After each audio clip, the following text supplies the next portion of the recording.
for those of you that don't know, this is Emily, I forgot your last Schwartz. name. Emily Schwartz. Yeah. So Emily is with MidFirst Bank, and she's here to talk to us about credit. And with what's going on right now, as of today, this is actually a very perfect topic to discuss. So thank you so much for coming, Emily. Yeah, absolutely. So thanks for having me.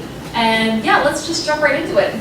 This is the #1 topic that we get questions about at the bank. So just a little background on me. I'm not a banker, I'm an educator. That is my entire job with MidFirst, is to go around and talk to groups of students. And sometimes they're little students, and sometimes they're alumni of the university, about some of these misconceptions that are around credit and budgeting and all these things.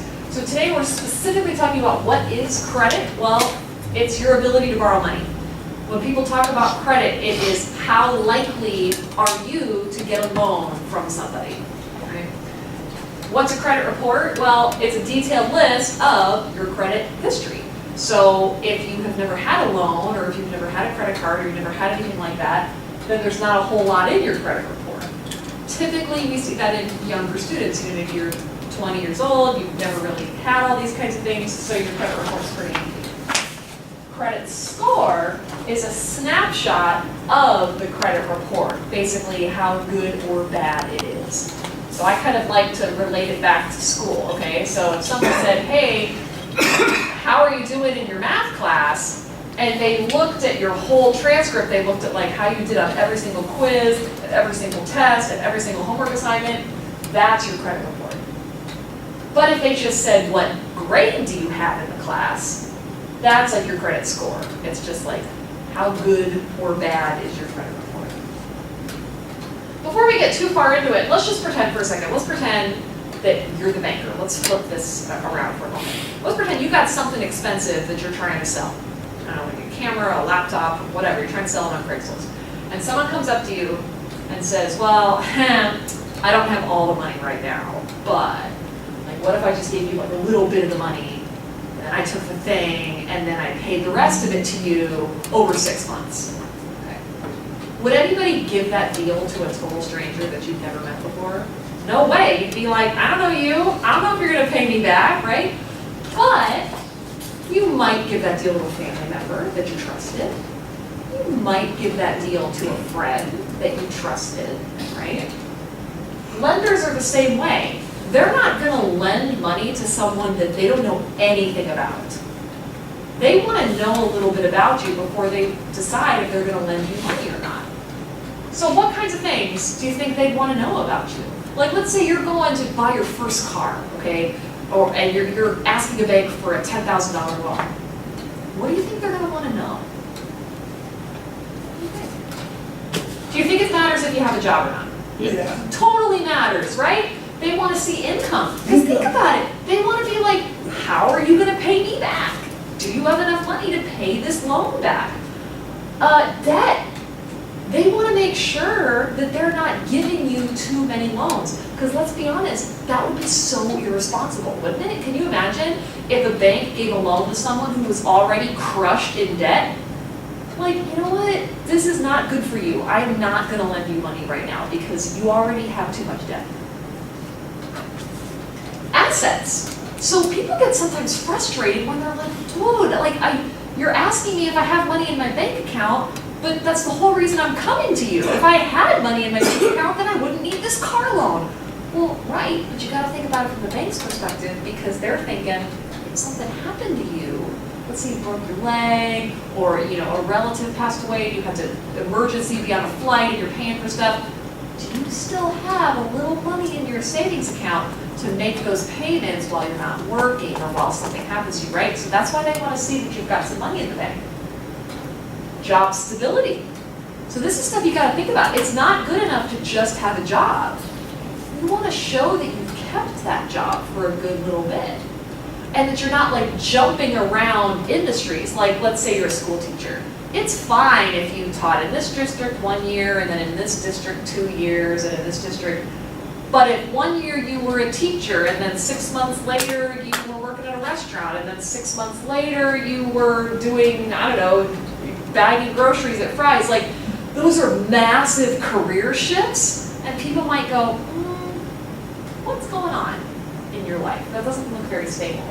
The final piece is your credit report. So I point this out to you because yes, a credit report is important, but I don't want you to think it's the only thing that's important. It is a piece of the whole puzzle. And you gotta also keep these other things in mind. Basically, if you check your credit and you've got like an 850 credit score, I don't want you thinking you could just walk into the bank and be like, I have an 850 credit score, so give me a loan. Like if you don't have this other stuff, it's important. So these are the 3 companies that keep track of your stuff.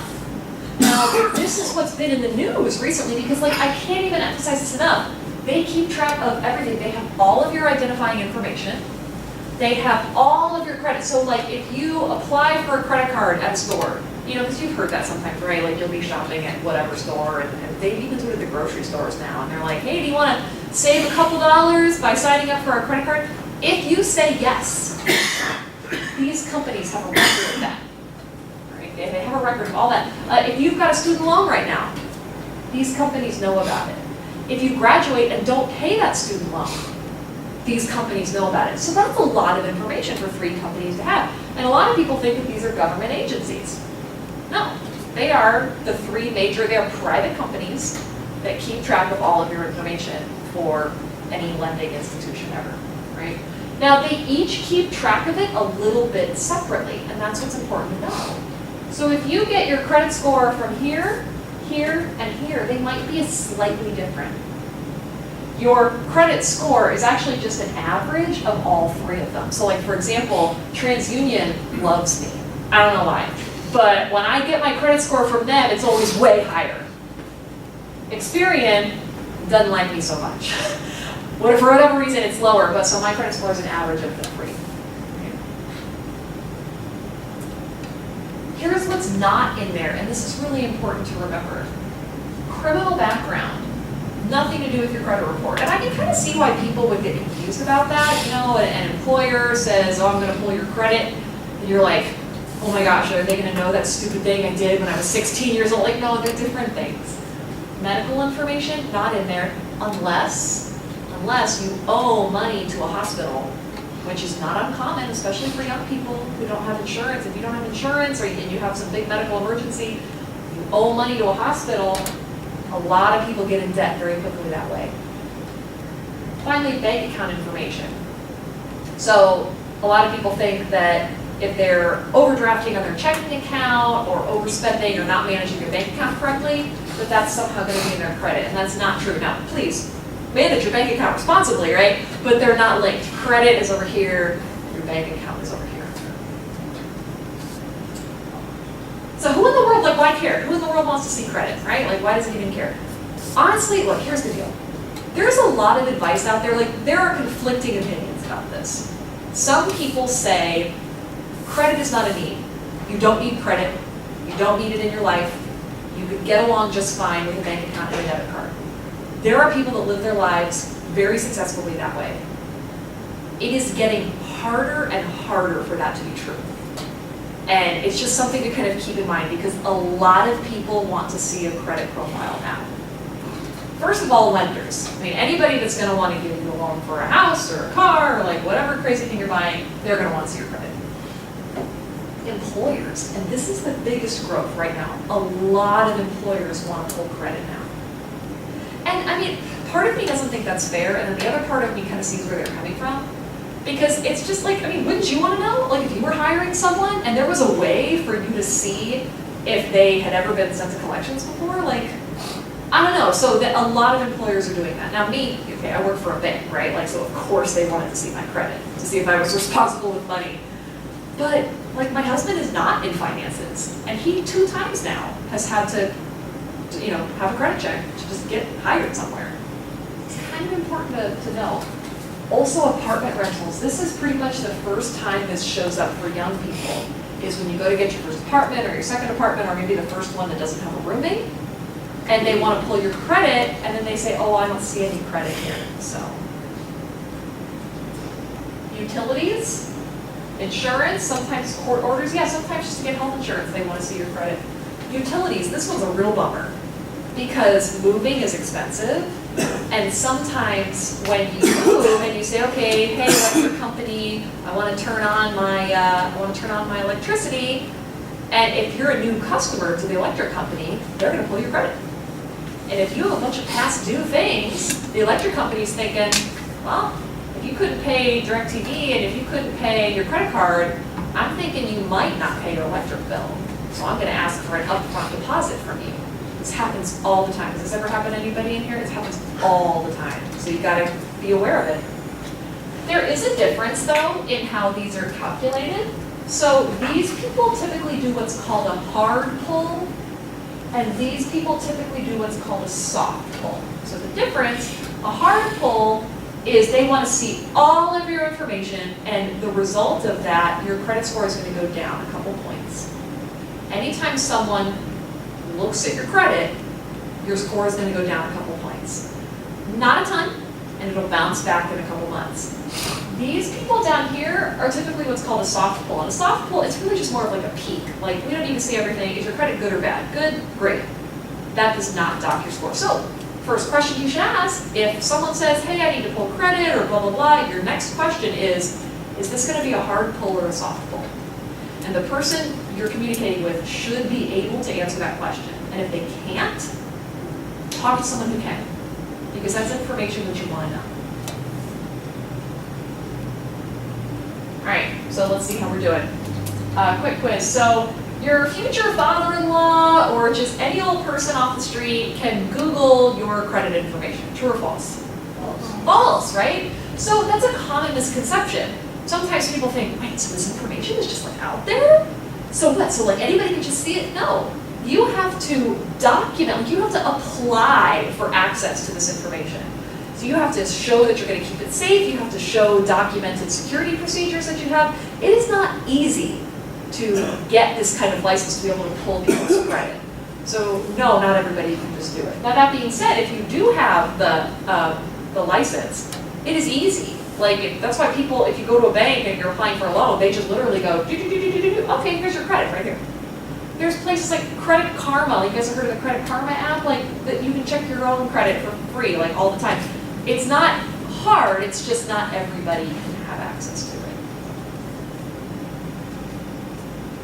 Credit report contains information on your bank account. True or false?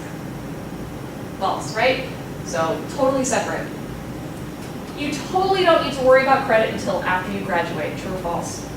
False. And that's a big mistake. A lot of people get their first credit card in college, totally blow off the payments, or my other favorite, they'll like they're paying for their own cell phone bill for the first time in their lives, and they stop paying and they like get their line shut off from Verizon, and they owe Verizon a lot of money, and they just like don't care and they don't pay. Well, then they send your account to collections, and that's going to end up on your credit, and it stinks. Because it stays on there for a while. We're going to talk about that. Bad credit affects your interest rate when you go to apply for a loan. True or false? It absolutely does. So if you go to apply for a loan and you've got great credit, perfect financial history, you've been great, guess what? You're getting the best loan terms, the cheapest loan. If not, you're more at a credit risk. So they have to charge you more interest and more upfront down payment. Here's the scores, in case anybody's curious. So if you've got, so the FICO scores, credit scores range from 300 to 850. If you've got low 700s and above, that's good credit. When people talk about good credit, this is what they mean. Heck, even this, like high 6s is actually doing pretty okay. It's when you start getting here, that maybe you're not getting approved for loans, you're not getting approved to move into that apartment, et cetera, et cetera. A lot of places have kind of like a threshold, like you have to have a minimum of this credit score in order to move into our apartment, or you have to have a minimum of this credit score in order to apply for a loan with us. For most banks and lending institutions, that number is somewhere in between these two numbers right here. Yeah. Really? So is 850 max? Yes, 850 is the max. And that's with all three of the companies? Yes, so that's an average of the three. So like it is, like I've never seen someone have an 850 credit score. Like this, like 735, 740. 740 is the range that a lot of people are saying, yep, this is the best credit that we can offer you, like interest rate. Yeah. So that's kind of that. Oh, and guys, by the way, so these are not official designations. Like, please don't go to a bank and be like, I have B+ credit as per Emily. Like, these are not real things, just so you kind of have an idea. How in the world did they come up with that model? Well, that's something you should want to know, right? I mean, if you're trying to be responsible and have good credit, you want to know how they get to that number. Well, here it is. 35% of that number, the biggest chunk of that number, is do you pay on time or not? Which is good news and bad news, right? I mean, it's good news in that, wow, really? Over a third of my score is determined just by being on time? Cool. I mean, that's easy, right? But then the bad news is then, yeah, once you kind of make that mistake, yeah, it affects you big time, big piece of the pie. Amounts owed, so do you owe a lot or do you owe a little bit? Length of credit history, that's a big one for young people, big one. Because even if you, like, let's say you even do have a credit card, you have some kind of loan and you go to apply for an apartment and they say, do you have credit history? And you're like, yeah, and they pull your credit and they're like, oh, but you've only had that card for like 2 months. I mean, that's not really enough for us to see good patterns yet. Most people want to see 12 consecutive months of good credit for that to be considered credit history. So you can imagine when you're younger, well, that stinks, right? Because you haven't been alive as long as other people. So, and you can't even get credit till you're 18. So, you know, there's some things working there. New credit, so if you get credit cards all the time, like that's going to affect you negatively. And same thing with types of credit. People want, you know, do you have a student loan and a credit card? Like, what's your ratio? So all of these things make up the credit score. This, like I said, this right here is the biggest thing young people struggle with. This over here is probably the second biggest, because a lot of people, they're not used to paying stuff on time, or they're not used to having these bills. They mess up for a couple times, and then all of a sudden, they have bad credit. They don't even know what happened.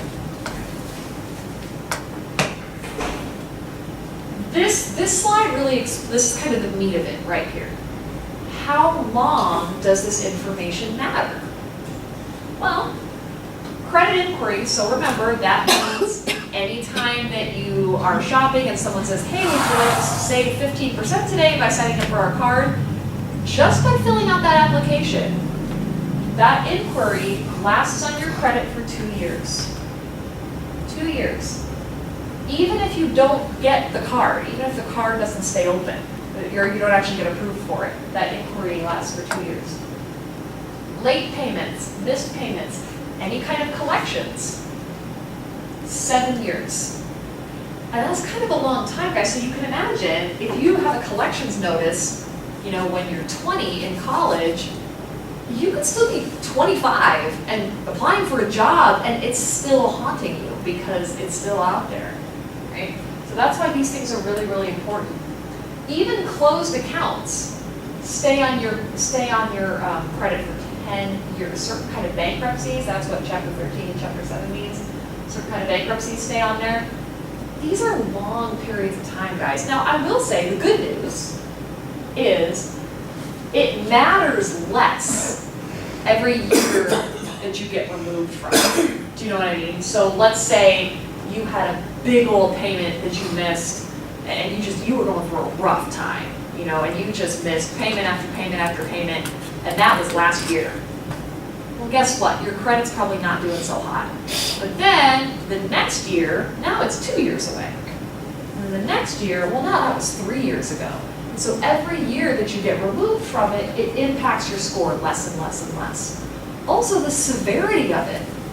Okay, were you 90 days late, or were you like 180 days late? You know, how bad are we talking? Did you owe $5 or did you owe $5,000? Those things matter. So that's a good thing, right? Because if you made a tiny mistake, it's going to affect you less than if you made a big mistake. So those are the things. Now, the thing I will say about collections is sometimes people misunderstand this. Paying your cell phone bill, let's just use that as an example. If you pay your cell phone bill on time, that's great, but that doesn't affect your credit at all. Just paying bills on time does not build credit, and that's a very common misconception. The only things that build credit are loans or credit cards or any kind of lending activity like that. But if you don't pay your bills and your bills get sent to collections, then that negatively impacts your credit. I know, it's kind of a bummer. It's like, really? You punish me for my bad behavior, but you don't reward me for my good behavior? Now, that being said, I have never personally seen this happen, but I've heard of this happening. That if you're like on the cusp of being approved for a loan or not, I have heard of people bringing 12 months worth of on-time electric bills, 12 months worth of on-time cable bills, like showing basically you're vouching for yourself and saying, hey, look, I understand that my credit is not great, but look what I've done. Look at all these on-time payments. And I've seen that on someone who's kind of like iffy about being approved for a loan, push someone over into the positive pile. So it's important to kind of keep that in mind, that you're your own best advocate, right? You're your own best advocate. Any questions on any of this so far? I know it's a lot of information, that's why it's all in the handout, because I don't want you to forget it. Cool. So how does the credit reporting cycle work? Well, I mean, all right, so you go in and apply for a credit card or a credit, whatever it is that you're applying for. The lender says, hang on, I need to check your report. So they check your report. They say, wow, that report looks great. I'd be happy to give you new credit. There you are. Then the lender says, hey, TransUnion, hey, Equifax, hey, Experian, just want to let you know, I gave a new loan today, and you guys should keep track of it. And then periodically, hey, Experian, hey, TransUnion, just want to let you know, Emily's paying on her loan, she's on time, doing good. Or that Emily is delinquent, like why we give her money is ridiculous, and put some negative things in her file, right? Here's another way to mess up. So it's important to remember, guys, there are two distinct ways to mess up with credit. One way is to not even to just like totally blow off the bill. Just like you don't even pay it and you just get late fees and it's just awful, all right? And then your credit tanks. But here's what I want to make very, very clear. If you're just making the minimum payments on time, okay, that's great and your credit's gonna be good, but you gotta do more than that. Like if you are carrying credit card debt, guys, this is a very common situation. Very common situation. People go on a spring break vacation, they didn't have enough money to pay cash, so they put it on a card, the bill came, they didn't have enough money to pay it off, so now they're carrying a credit card balance. So they're on this awful cycle where they're paying $30 a month for the next 10 years of their life while they try to pay off that huge interest. They're gonna pay over $2,000 in interest, bringing the total cost of their trip to like double, okay? Now, so these numbers are not good, right? This is crazy. But here's the misconception. This person who's making the minimum payments, their credit score is fine because they are making the minimum payments and they're paying it on time. And that's all TransUnion cares about. Are you paying on time? Now, but are they in a good situation? No, because their bank account is not doing so well. So that's why I just want to make sure everybody understands there are two big ways to mess up with credit. One affects your score, the other affects your bank account. Ideally, you're doing both correctly by not putting something on a credit card that you can't pay off at the end of the month. I mean, that's the way to do it, right? You only put something on a credit card that you can pay off at the end of the month. All right. So, quick quiz. So, we didn't talk about this, but filing bankruptcy improves my credit score because it just gives me a clean slate. True or false? False, right? Bankruptcy is like one of the worst things you can do. Oh my gosh, it follows you for a long time. And that's like, you'll see if you ever look on like Craigslist for credit card, not credit cards, for apartment ads, a lot of them will say right in the ad, we will do a credit check, no collections, no bankruptcies in the past 5 years. Like they'll just say that right out front. Because bankruptcy looks really bad to people checking your score. If my score is high, my credit score is high, I automatically get approved for a loan. True or false? False. False. Remember all those other things we had? We had income, we had all that stuff. Good. Lenders report all their loan transactions to those 3 credit bureaus. True or false? Yeah, that's how they know about it. That's how they keep keep on top of what you're doing. Credit pulls or credit inquiries can lower my score, true or false? True. But only if it's a hard pull. Now sometimes people get all irritated at this. They're like, well, that's not fair. That's not fair that you mean just because I want someone to look at my credit, my score is going to go down? Well, yeah, think about it like this though. If you're doing it responsibly, it's really not going to hurt you. Your score's going to go down like a couple points and it's going to go back up in a couple months. If Friday, your regularly scheduled Friday activity is to apply for a new credit card, well, yeah, that's going to start hurting you because your credit score is going to go down because of all those inquiries. In fact, if you get denied for credit, they, by law, have to tell you why. They can't just be like, I don't know, didn't really like you, so I didn't really want to give you some credit today. They have to tell you why. And a lot of times, you'll get a little letter in the mail, and it says, we couldn't give you this credit because too many credit inquiries in the past 12 months, or insufficient credit history, or too much proportion of balances to ratios mismatched. Like they've got all these kinds of different things. So the big question, right? How to build it? How do we build credit? The most important thing I tell people is you've got to start small. You really do have to start small because if you try to start big, the potential to get it in over your head is crazy. So a lot of people ask me, well, Emily, what's the best age to get a credit card? And there's no best age. There's only best knowledge level, So I like to tell people you need to get your personal finance 1.0 in line first. So here's how you know. If you are, you always know what's in your checking account. You're never overdrafting. You don't have the temptation to overspend. Like you have a control of your emotional spending. You're pretty sure that you're not going to be tempted to spend money that you don't have. If you are solid, rock solid financially, all right, maybe you consider getting one credit card. If you are not, don't even look at a credit card, just seriously. And hey, if that's when you're 19, great. If that's when you're 35, great. But if you get a credit card too early before you're financially ready, you're going to do more harm than good, okay? So now once you do decide you're ready, again, here's how to do it. You get one credit card, not 10, one. Make sure that credit card does not have an annual fee. A lot of the things that you see people have, they're like, oh, I have an airline credit card, I have this, and I get free airline miles. Yeah, that's great, but check the fine print. Those people pay $70 a year to have that credit card. So don't be doing that. I always tell people to get a gas credit card, and that's the only thing you put on it. Because gas is one of those things, you're going to buy gas, whether you have a credit card or not. And it's also something you were going to buy anyway, and you're not going to overspend on it. You know what I mean? Nobody's like, ooh, it's Friday, get me some diesel today. That does not happen. So you're not going to overspend. Put a couple little things, pay it off in full at the end of the month. You do that 12 months in a row, congratulations, you have just built positive credit history, and you didn't spend a dime that you weren't going to spend anyway. So that's pretty cool. If you don't think you have the self-discipline to do that, wait till you think you do, because then you're not going to mess up and owe a ton of interest. So now what happens if you get denied for your first credit card, like I did, because I didn't have enough credit? It's kind of a double-edged sword, right? You need history to get credit, then how do you get the credit if you don't have history? So a couple ways. Sometimes store credit places will give you stuff. Let's say you're buying a computer at Best Buy, or you're buying tires at Sears or whatever.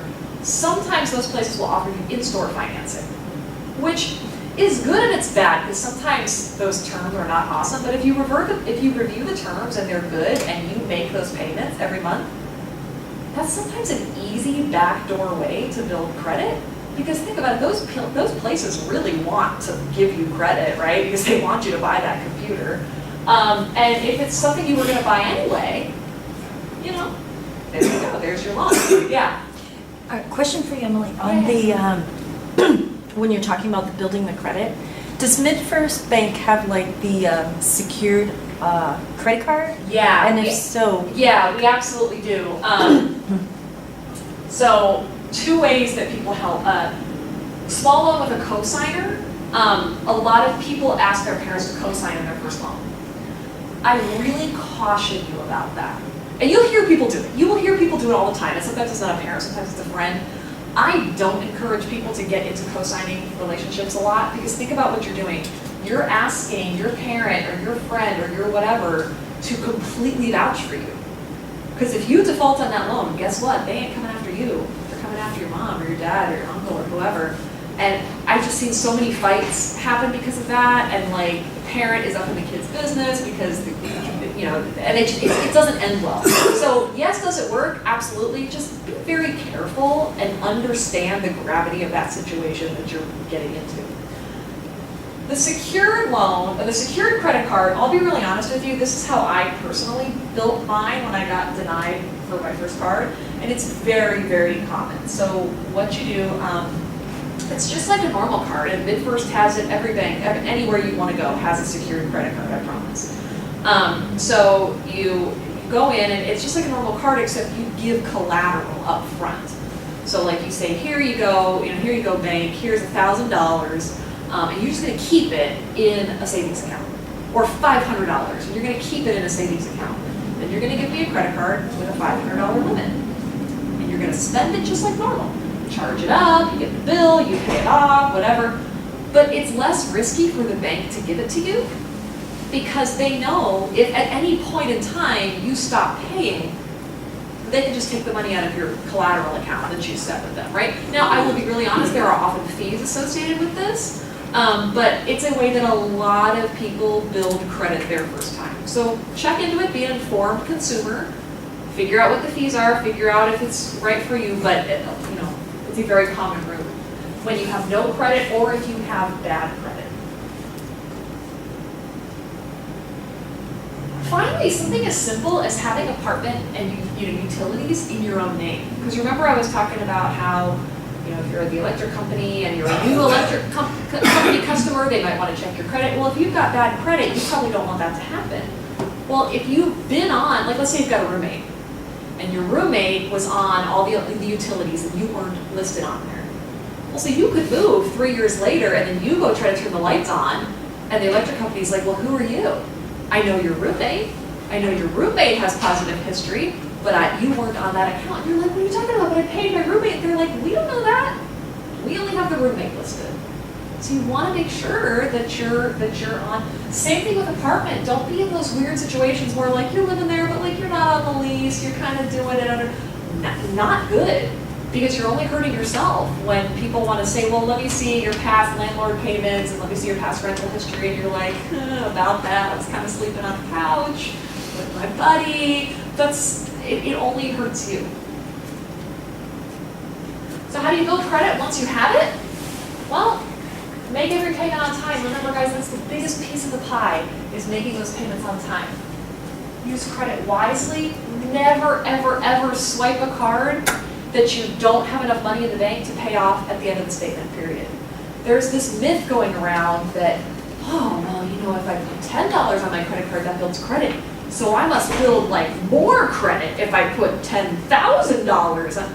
No, they just look at on-time payments. So you just put a little on there, paid off, on time, you're golden. In fact, if you can keep your balance under 30% of your limit, you're even better. So what does that mean? Let's say you have a $1,000 limit on your credit card. Technically, you could spend $1,000 every month.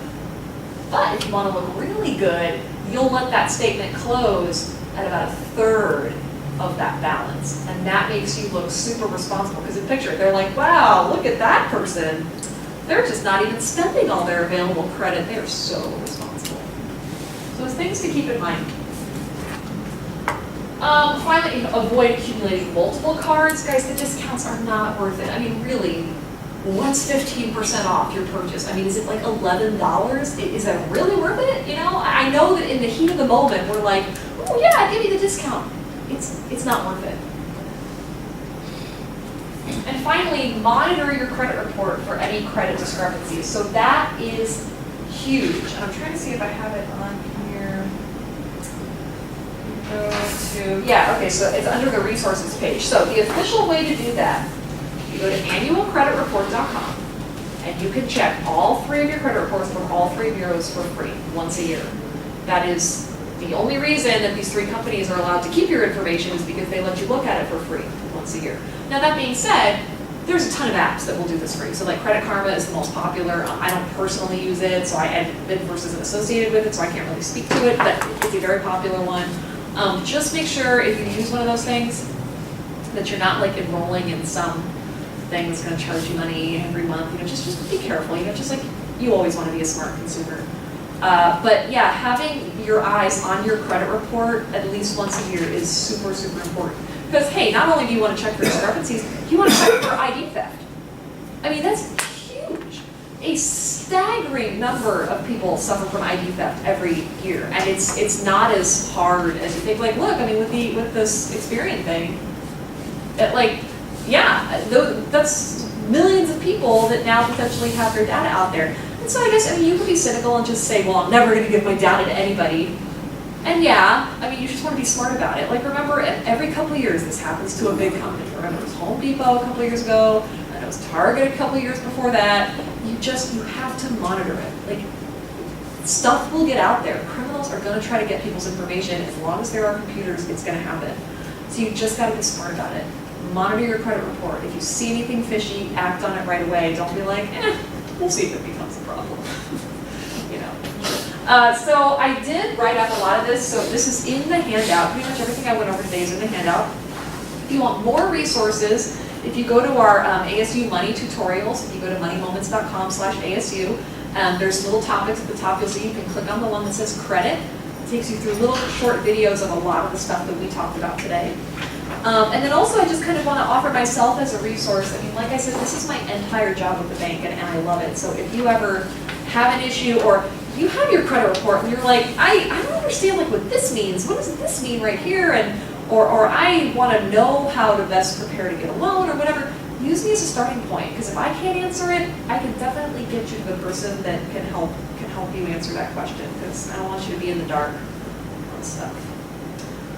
That being said, I mean, are there any questions right now that I can help you guys with? Yeah.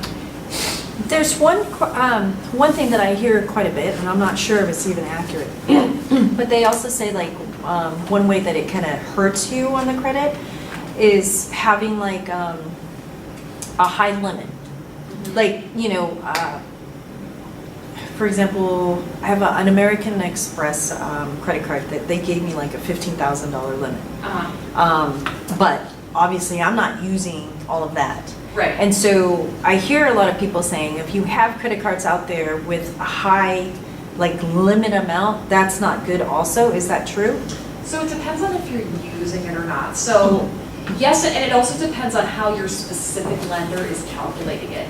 So if they are looking at that and saying, oh, but you could spend this much money, then yeah, that's going to negatively affect you. Most lenders don't do it that way. Most lenders look at what your statement actually closes at. And so if you're only spending $200 of that $15,000, that's actually, now what I will say, sometimes people think that closing those accounts boosts their credit. And it's not necessarily true, because remember how important length of credit history is. So let's say, yeah, that's a $15,000 card, but like let's say that you had that card open for 5 years. I don't know, and let's just say that was your longest credit card that you've had. Well, if you cut that off, well, you've just shortened your credit history now. Do you know what I mean? So not in all cases, sometimes it's totally fine, but it depends on your unique situation. So you want to consider that before you just close accounts down. A lot of people decide to keep it open, but then like that's when people put their credit card in ice for a couple months, right? So that they don't use it. Yeah, that kind of thing. That's a great question, though. Any other questions about? Do you guys have any questions? Well, you know where to find me. I'm over there at the MidFirst. If I'm not there, I'm the only one who does this for the bank, so they will totally know who you're talking about, and you can get in touch with me, and I'm happy to help. Thank you so much, Emily. Guys. That was great.